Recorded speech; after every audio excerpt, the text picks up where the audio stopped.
ప్రభునందు ప్రియులైన మీకందరికీ యేసుక్రీస్తు ప్రభువారి నామంలో శుభవందనాలు తెలియజేస్తూ ఉన్నాం.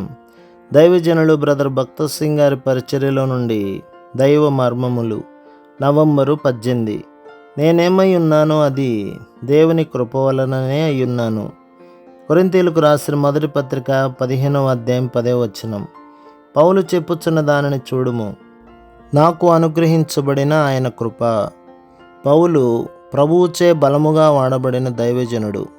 అతని వంశము, జ్ఞానము, విద్యలను బట్టి చూడగా ఉన్నతమైన యోగ్యతలు కలిగినవాడు. అటు తర్వాతనే అతడు అపోస్తలుడాయను. అయినను ఏమనుచున్నాడు? నేనేమై ఉన్నానో అది దేవుని కృప వలననే అయ్యున్నాను. మనము తిరిగి జన్మించగా ప్రతి వారికి ఏదో ఈవిని దేవుడిచ్చుచున్నాడు. అయితే దానిని బట్టి మనము గర్వించకూడదు.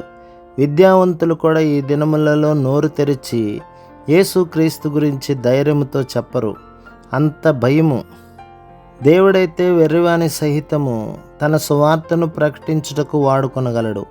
కుటుంబ అంతస్తు, విద్య మొదలగు వేటిని బట్టి అయినను మనము అతిశయించుటకు వీలు లేదు. అనుదినము ఆయన కొరకు వందనస్తులమై దీనులముగా సాత్వికులముగా ఉన్నప్పుడే దేవుడు మనలను వాడుకొనగలడు. దేవుని రాజ్యములో ప్రవేశించుటకు ఎవరికైనాను ఉండవలసిన యోగ్యత దీనత్వమే గాని బైబిలు జ్ఞానము, విద్య కావు.